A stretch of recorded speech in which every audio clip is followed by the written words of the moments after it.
Hi, I'm Mark Shaw with Ultratech International. I'm here to tell you about the Ultratech bladder system. It is effective in allowing you to have a low profile spill containment and yet have the amount of gallon containment that you need by the use of the bladder. The bladder is pre-installed inside of a bladder box that has a bulkhead fitting attachment at the back. First step is to remove the grate out of the unit you're going to attach it to, and you're going to attach it through this hole in the unit. You want to loosen the threads, or the nut off of here.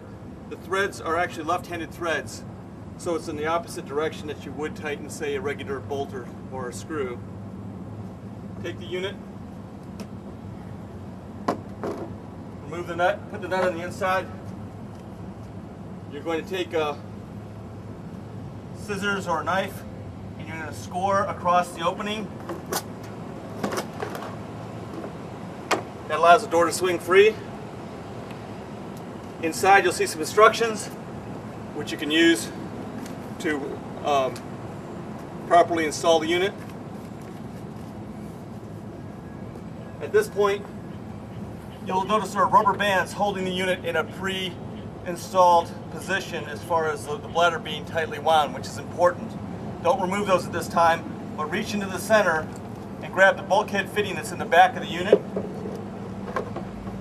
There's a gasket on this side which is going to go between the bladder attachment and this unit. Stick that through.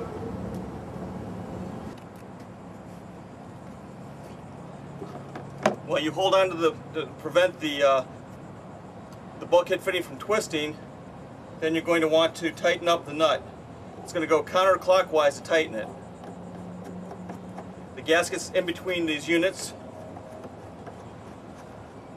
Tighten it down until it's firmly snug. You can use a wrench to tighten it all the way if you like. You can also do it by hand pretty effectively. That's now sealed so that any liquid coming into here, when the level gets high enough, will go into the bladder system here.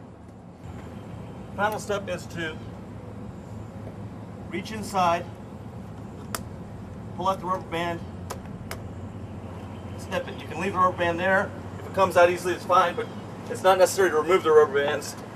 You can leave them in place. You do not want to cut or cause the bladder itself to unfurl or poke a hole in it with the scissors. Make sure the door swings freely. And that unit's ready for deployment. We'll put the grate in.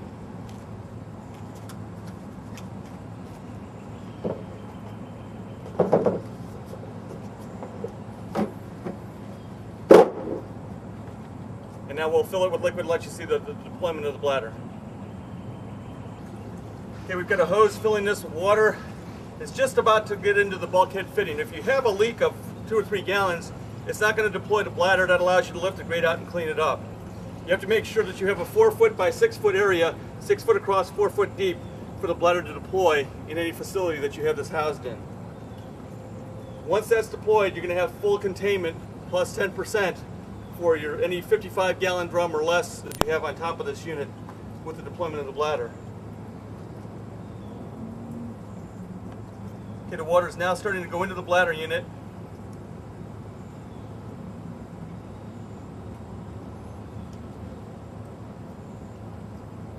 Hydrostatic pressure will cause the bladder to unfurl, knocking the door down and spilling out.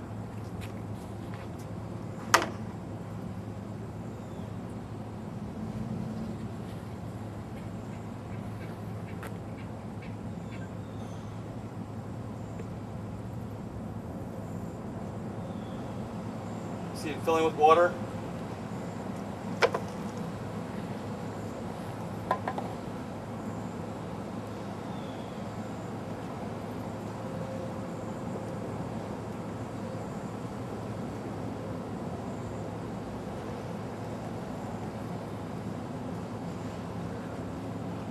Once the bladder is fully deployed and the leak has been contained, you have several options at that point. You can either take a sump pump and pump out the liquid here, pick the bladder up and let it flow back into here as the sump pump's doing this job. We also have a bladder pump. It's a foot activated pump that you stick a hose down into the bladder, pump it, and then you can pull that into a contents of, say, an empty 55-gallon drum, 200-liter drum, whatever you have. And then once this is relatively empty, you would remove the bladder, dispose of it properly, and then install a new bladder. You can keep the same bladder box. You'll get a bladder, you simply follow directions to install it again, screw it back in, and you're good to go for a second use of the containment unit.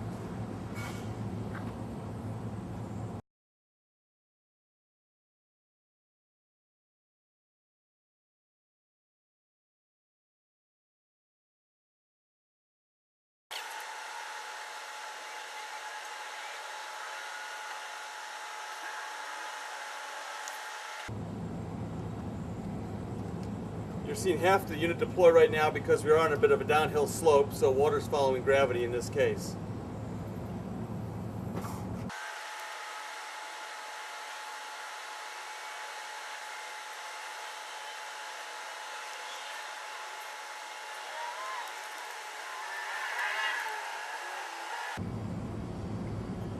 You're now seeing the second half unfurl under the pressure of the water that's going in, or hazardous waste or hazardous liquid, whatever you might happen to have, oil.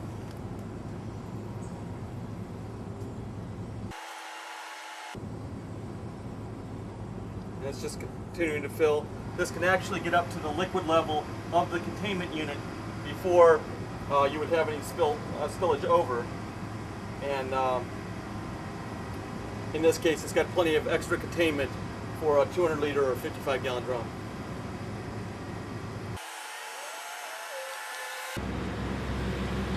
If there were nails or screws or some glass on the ground, we've done a lot of tests. There is a extra layer built in the bottom, but the water pressure on top is not enough to cause it to slice through it.